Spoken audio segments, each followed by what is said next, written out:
Ladies and gentlemen, the story you are about to hear is true. The names have been changed to protect the innocent.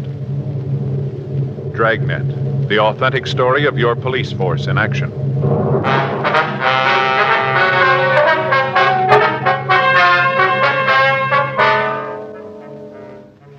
You're a detective sergeant. You're assigned to homicide detail. An elderly woman in your city has disappeared. There's no lead to where she's gone or why she left. Your job? Find her. Dragnet is brought to you by Chesterfield, made by Liggett & Myers, whose research laboratory in Durham, North Carolina, is acknowledged the most modern and best equipped for tobacco research. Enjoy your choice of these 3 brands, tested and approved by 30 years of scientific tobacco research. L&M Filters, newest, best, and purest of filter-tip cigarettes. Fatima, with tips of perfect cork. And America's most popular 2-way cigarette, regular and king size Chesterfield.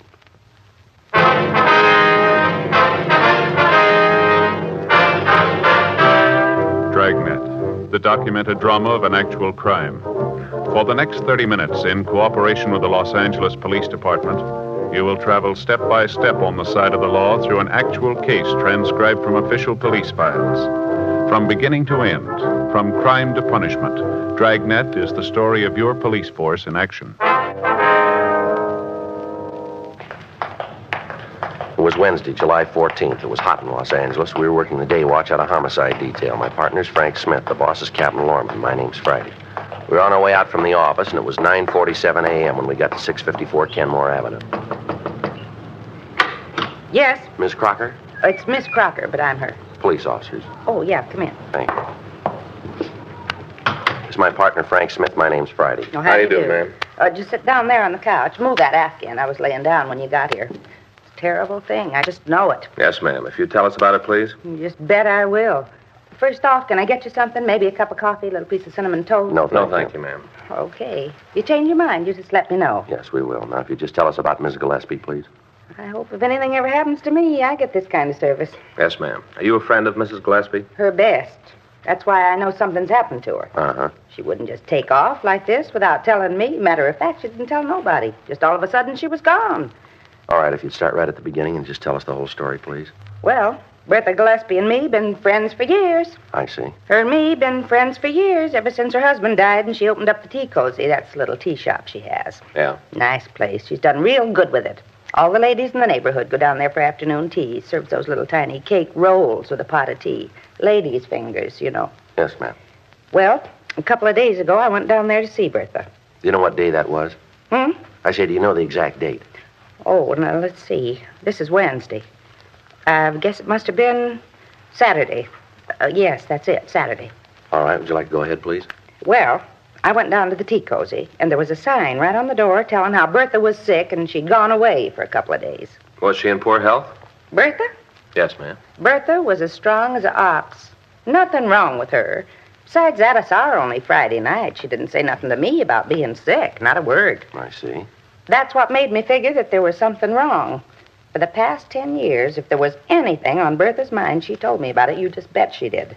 Well, isn't it possible that she just used the pretended illness as an excuse? That she just went away on a trip, maybe? Oh, Bertha wouldn't do that. Why do you say that? Oh, because she just wouldn't do it. Not with Saturday coming up. There isn't anything in the world that could make Bertha leave. Well, what's happening Saturday? Scrabble. Beg pardon? Scrabble. You know, the word game. Oh, yeah. Yeah, I know what you mean. Well, the ladies in the neighborhood have a sort of club. We meet down at the Cozy and play our tournaments. Bertha's the champion. Hasn't been anybody that can beat her real good. You know, not regular. Yes, ma'am. That's why she wouldn't leave.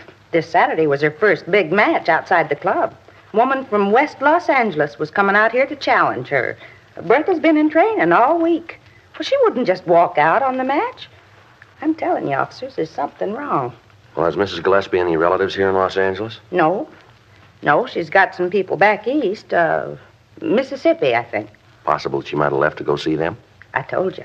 Not with the big match coming on. Ain't nothing in the world that could keep Bertha from playing in that. Nothing, and you believe it. Yes, ma'am. Does she have any men friends? Oh, you mean romantic? Yes.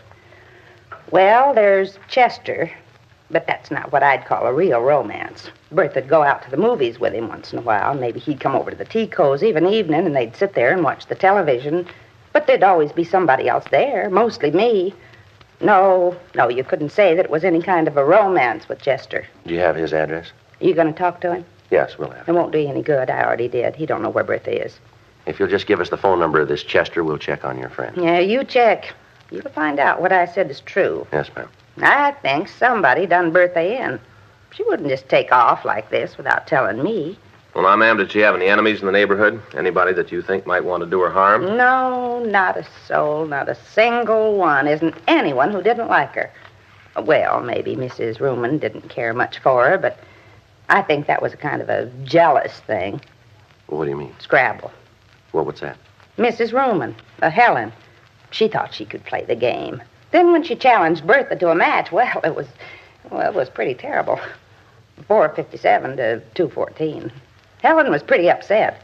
She tried to make out like she was a good loser, kind of smiled, laughed. But I could tell. She didn't like being skunked. Yes, ma'am. Can you think of any reason why anyone would want to harm Miss Gillespie? Well, not right off unless it was for money. What? Last time I saw her, she was carrying a lot of cash money around with her. Yeah? $2,500. 10:33 a.m. We put in a call to missing persons detail and checked the name Bertha Gillespie through the files. There'd been no report filed on her, and her name did not appear in the Gaga file. We checked the name through R&I, but she had no criminal record in Los Angeles. 10:47 a.m. We drove by the Tea Cozy restaurant. On the front door, attached with cellophane tape, was a hand-lettered note reading, "Taking a short vacation. Watch for reopening." Through the glass pane, we could see the interior of the shop. Everything appeared to be in order. Frank and I checked the rear of the building, but from what we could see, there was nothing out of line.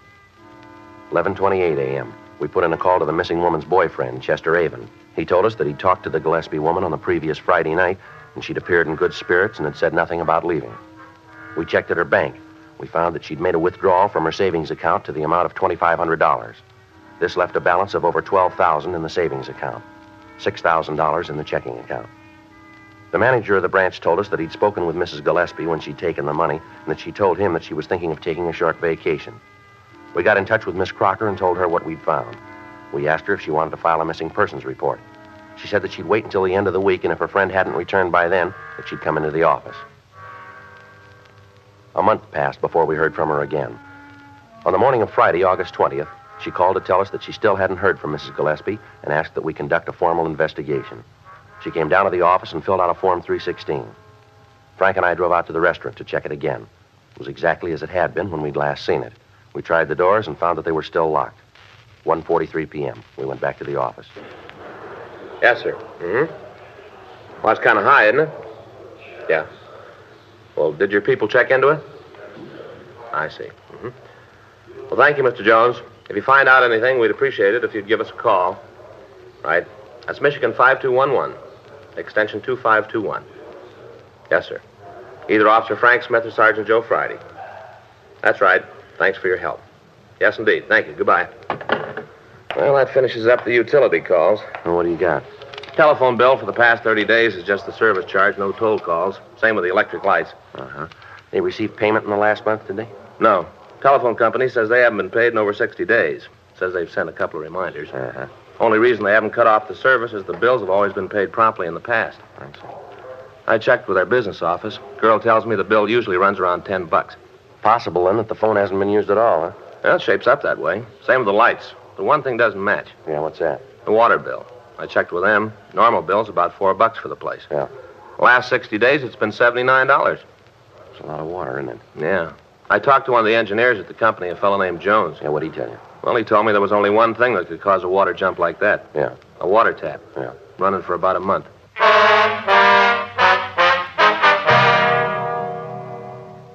2:06 p.m. We called the bank where Mrs. Gillespie had her accounts.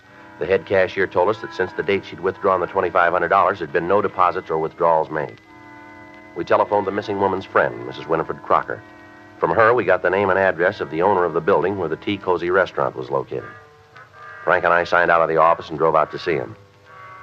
The address we'd been given was a large house in the Silver Lake district. We rang the bell to the front door, but we got no answer. We walked around to the back of the property to a large garage. Now, Joe, if we find this guy, we can find out if she gave him some indication she was going to leave. Yeah. Sounds like there's somebody there. Yeah. In here, I guess. Uh-huh. Yeah? We'd like to see Virgil Medina. I'm him. What do you want? Police officers. We'd like to check out a few things with you if we can. What about? Well, it might be easier if we talked inside. I got no truck with the cops. I got none and I want none. Now you can just ask your questions from out there. All right, sir, if that's the way you want it. Well, that's the way it's going to be. Now get your questions asked and go about your business. You own a building located at 687 Kenmore Avenue? Why? Look, Mr. Medina, we're trying to conduct an investigation. We'd like to have your cooperation. If you don't want to talk here, we can go downtown. I own the building. Why? You have a tenant named Bertha Gillespie? Yes? Why? When'd you see her last? Well, about a month ago, at least that. Do you remember the exact date? I don't know. It's a long time ago. What's all this about Bertha anyway? What are all these questions? You got something you want to know about her? Go ask her yourself. Anything I can tell you that she can't, go talk to her. Leave me alone. Where'd you see her last? Down at the restaurant. What time of day? It was nighttime. Would you try to remember what date it was? It's pretty important. Wait a minute. I'll try to figure. See, I guess it must have been on a Saturday night. Yes, I'd say it was Saturday, the 10th of July. Do you have any way of being sure that that's the date? Now, look, you come around here asking questions, and I've given you an answer. You can take it or leave it. I got no way of being sure. That's the day I think I saw her last. She seem in good spirits? What do you mean by that? Well, sir, was she happy or was there something worrying her? Well, she seemed happy to me. I didn't pay a lot of attention. What are you cops trying to find out? You come right out and tell me what you want, and maybe I'll have the answer. But I haven't got time to stand around and waste time with you. Now, you tell me why you're asking these questions, or you can leave. Mrs. Gillespie's been reported missing. We're trying to trace it. Well, who done that? Who says she's missing? Well, that's not the important point here. We got the report. We've got to check it out. Well, whoever told you that's crazy? If Bertha's gone, there's a good reason for it. I guess she just finally got fed up and left town. What do you mean? She made a mint of money from that place. Regular mint. Used to tell me that when she had enough, she was going to just take off and see the world. Go around the whole world on a tramp steamer. She told me when she signed the last lease that she thought this would be the last one. She ain't missing. She just gone. Did she say anything to you about the fixtures in the place? What do you mean? Well, you know, the furniture, all the fixtures. They belong to her, don't they? Yes, I guess so. Will she make any arrangements to dispose of them? Not to me, she didn't. What if you have a key to the place? The tea cozy? Yes, sir. No, I don't. You own the building and you don't have a key to the restaurant? Well, no, I had one, but I lost it. Never had another one made. Why?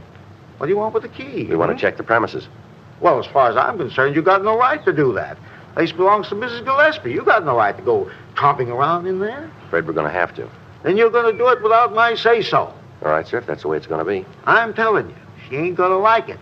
She ain't going to like you going in the place when she isn't there. Well, we'll take that up with her. Well, you better, because I'm not going to take any responsibility for it. We're not asking you to, Mr. Medina.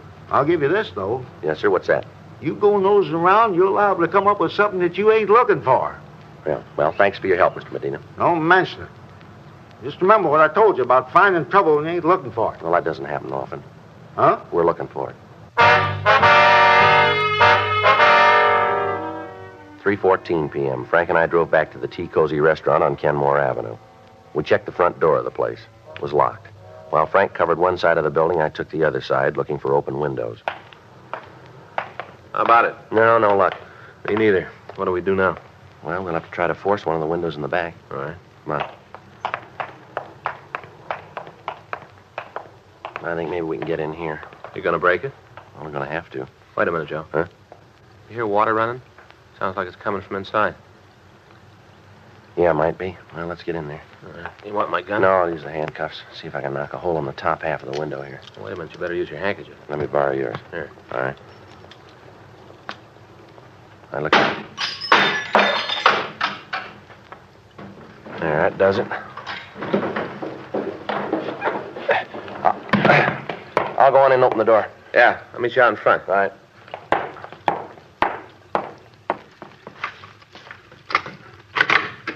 Frank, Yeah, here. come on in. See anything? No, I haven't looked yet. Well, this must be the living room. Yeah. Everything looks okay here. A little dusty. Water's running someplace. Wait a minute. Yeah. Sounds like it's come from over there. Yeah. Better turn it off. Yeah. Better call the crime lab, huh? Yeah. Kind of a rough one, isn't it? Yeah. Looks like she put up quite a fight. Bloodstains all over the place. Yeah, look here. Huh? I guess this is what killed her. Yeah. Butcher knife.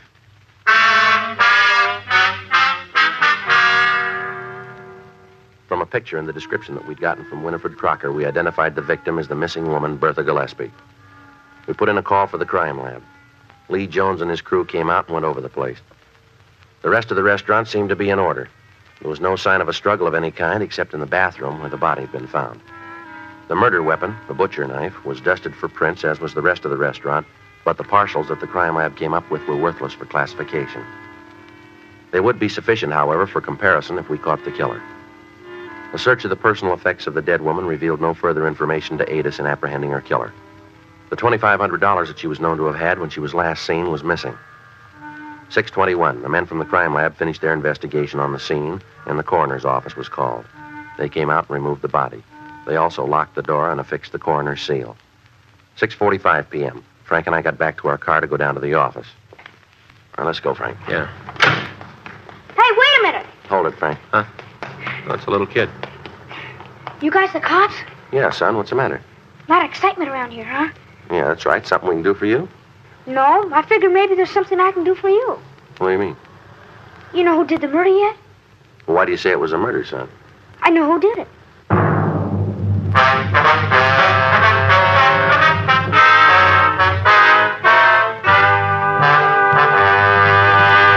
You are listening to Dragnet, the authentic story of your police force in action. There are good reasons why thousands of people are changing to Chesterfield every day. Why Chesterfield is the largest selling two-way cigarette in America. Why Chesterfield is best for me and best for you. People these days want facts. When you want people to use your product, you have to tell them what effect it has on people who do use it regularly. That's why a doctor has examined for almost 2 years a large group of Chesterfield smokers. 45% of them have, on the average, been smoking Chesterfields for well over 10 years. What is the effect on these people from smoking Chesterfield? No adverse effects to the nose, throat, and sinuses, says the doctor. Consider Chesterfield's record with these smokers, with millions of other smokers throughout America. Another good reason for you to change to Chesterfield. Regular or king size, Chesterfield is best for me, best for you.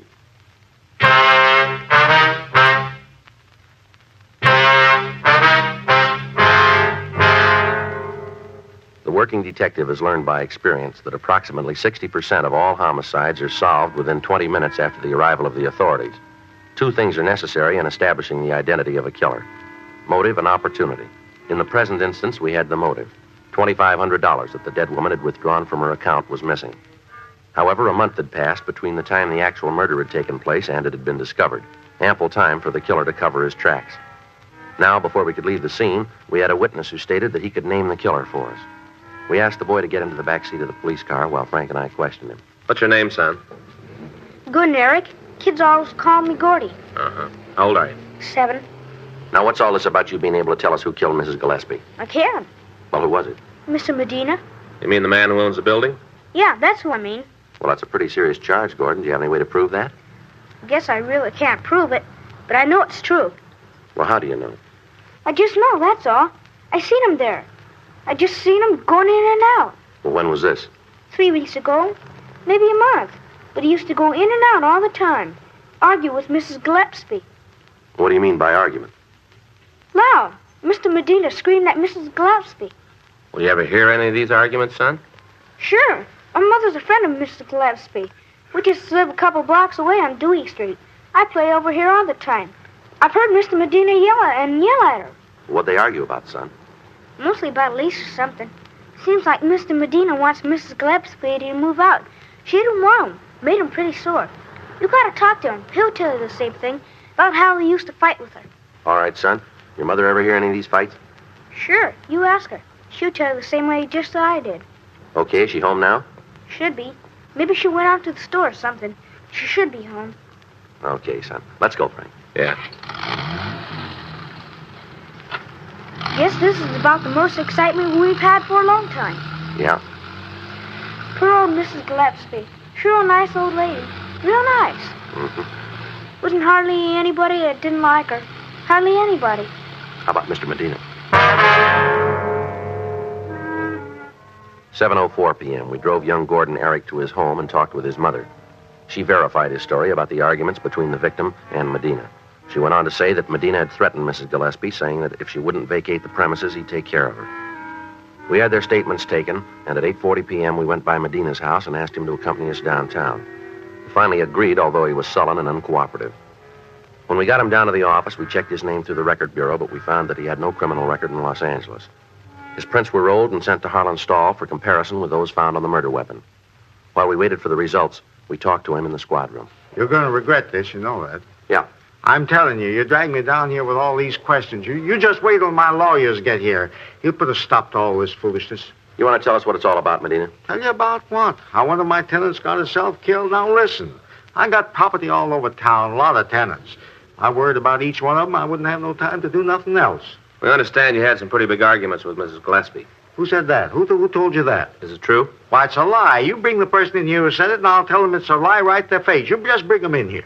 We can't do that, and you know it. Well, of course you can. You know why? You want me to tell you? Go ahead, you tell us. You can't show the person who said that because there ain't no such person. There's anybody in the world who says, I'll argue with Bertha. Uh-huh. You tried to get her to break her lease with you? That's none of your business. I told you before, I'm not about to answer a lot of questions that aren't none of your concern. A couple of things we better set you straight on, mister. You're a suspect in a murder. Now, if you're smart, you're going to realize that and give us some straight answers. You just wait till my lawyer gets here. He'll take care of all this, and he's going to fix you for taking my fingerprints. I still don't think you had any right to do that. No right at all. I get it. Homicide Friday. Yeah, Harlan. How many? All right. Thank you. You want to tell us why you killed her, Medina? What are you talking about? That was our fingerprint man. They checked your prints against the ones we found on the murder knife. They match perfectly. You sure, are they? They're sure. I didn't mean to do it. I really didn't mean to, honestly. Just all of a sudden, I got so mad. I was standing there smiling. You should have known this. She had a way of smiling at you, and you knew that there wasn't anything that you could do. You just stand there smiling. I didn't mean to kill her, though. You got to believe that I didn't mean to kill her. Want to tell us how it happened? Have you got a cigarette? Yeah. Here you go. Thanks. Here's a match.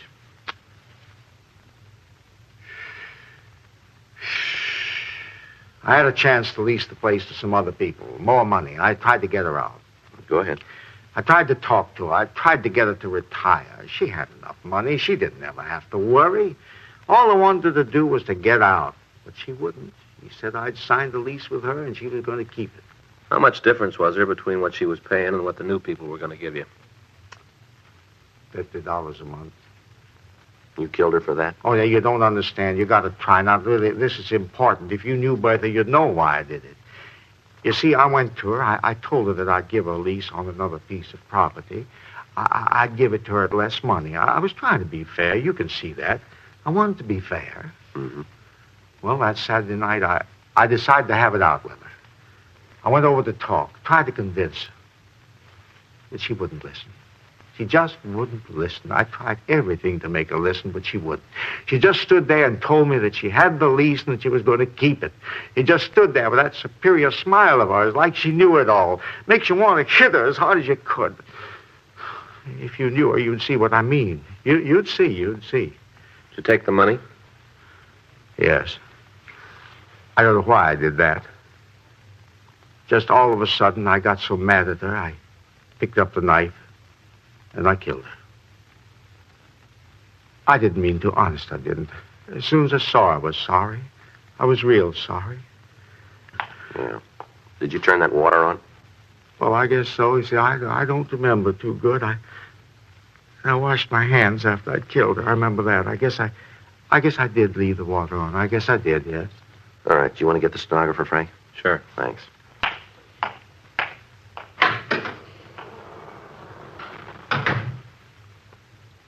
You'd seen the way she thought she was so much better than anybody else, you'd know. Was that right? Yeah, sure. All those old hens tugging around all the time, building her up, making her feel superior, real superior. Mm-hmm. If she just moved out, if she just let me have the place, it all would have been all right. If she'd just done that. That's a lot of money, you know. $50 a month. That's what I stood to make on the deal. Yeah. It was worth it, don't you think? $50 a month without turning a hand? Everybody'd figured that way, wouldn't they? Well, everybody'd think so. Now, when you get where you're going, you can ask him.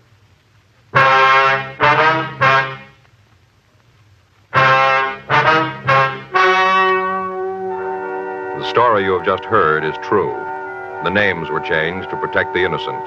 On November 10th, trial was held in Department 97, Superior Court of the State of California, in and for the County of Los Angeles. In a moment, the results of that trial.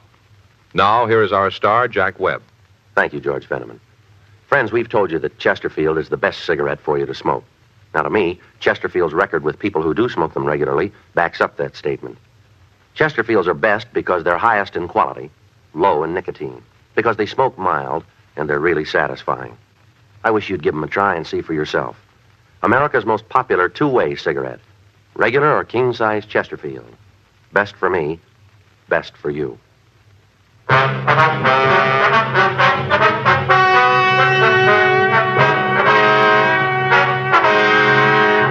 Virgil Emil Medina was tried and convicted of murder in the second degree and received sentence as prescribed by law. Murder in the second degree is punishable by imprisonment in the state penitentiary for a period of from 5 years to life.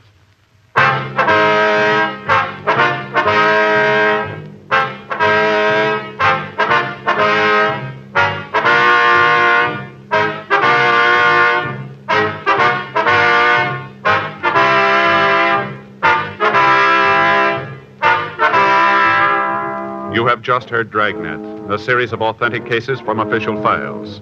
Technical advice comes from the Office of Chief of Police W.H. Parker, Los Angeles Police Department. Technical advisors, Captain Jack Donahoe, Sergeant Marty Wynn, Sergeant Vance Brasher. Heard tonight were Ben Alexander, Vic Rodman, Billy Chapin. Script by John Robinson. Music by Walter Schumann. Hal Gibney speaking. Watch an entirely different Dragnet case history each week on your local NBC television station. Please check your newspapers for the day and time. Chesterfield has brought you Dragnet, transcribed from Los Angeles.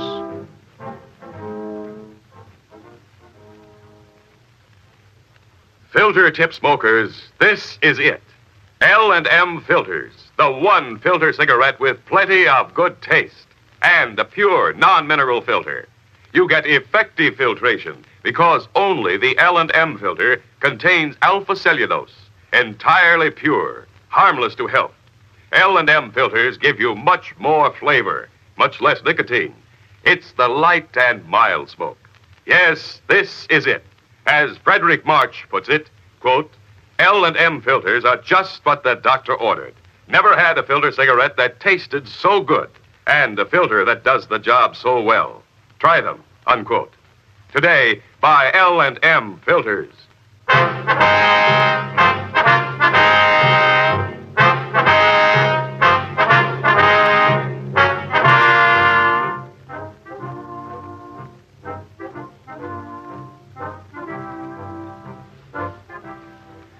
Hear John Cameron Swayze and the news next on the NBC Radio Network.